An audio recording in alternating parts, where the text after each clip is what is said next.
Good morning, Access Church. If we haven't met, my name is Anthony, and I'm so excited for us this morning to be continuing our morning devotional series. This morning, we're going to be reflecting on the theme of serving pre-Christians. So what do we mean by pre-Christians? Well, we could just define that as people who don't yet have a relationship with Jesus as their Lord and Savior of their lives. So what are some reasons why people don't yet have a relationship with Jesus? There's plenty of examples. A few that we can highlight is maybe they weren't raised in a Christian home. Maybe they just don't know the true message of the gospel of what Jesus has done for us. There's plenty of examples of people who aren't Christians because of stereotypes they know of Christianity, of hypocrisy, or maybe they've been hurt by people who are Christians. The answers as to why people don't have a relationship with Jesus are numerous, but what that does for us is that it creates a problem.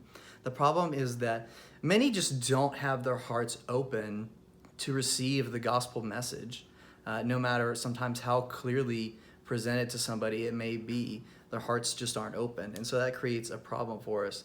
How then do we serve Christians in a way that ultimately they will want to receive Jesus into their own life?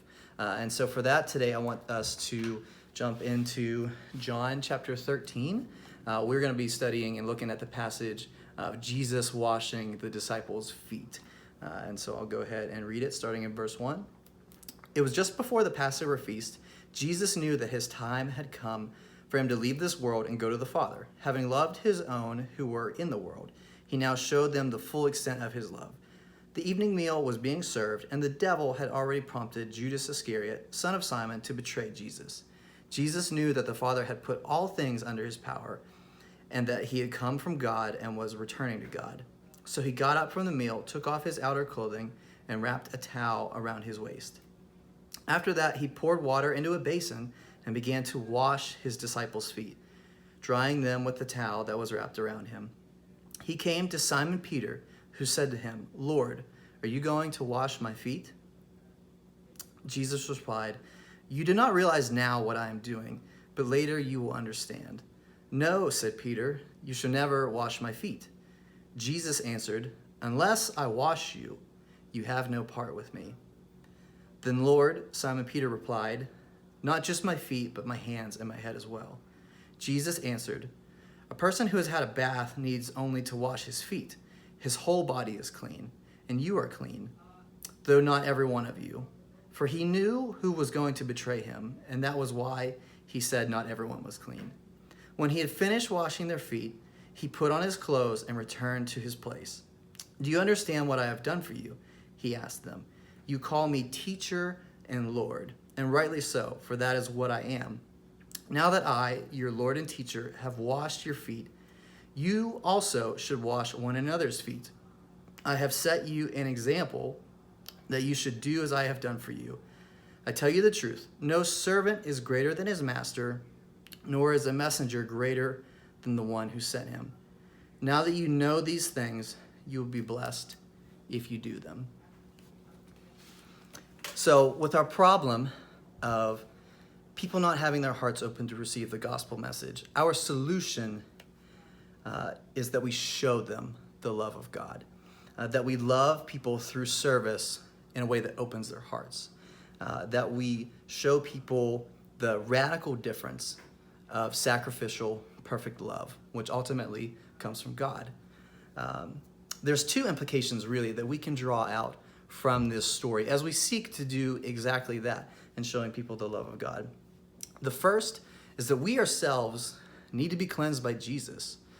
It's not enough just to say that we're Christians. We actually have to have a relationship with him.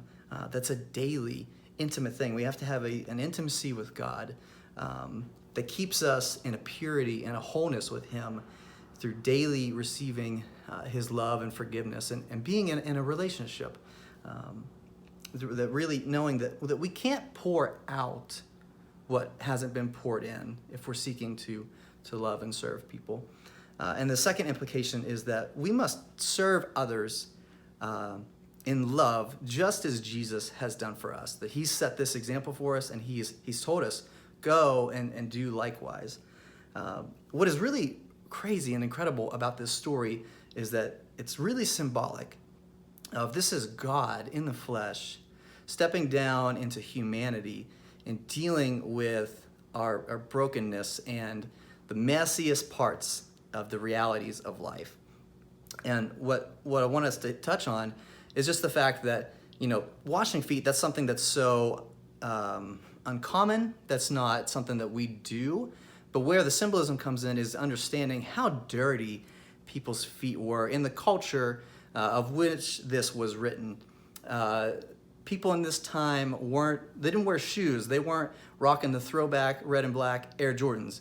What they would be wearing were sandals, but also understanding what architecture and things were like at the time. We're talking about dirt roads and dirt floors, and often sewage, kind of most every place you would walk in public places.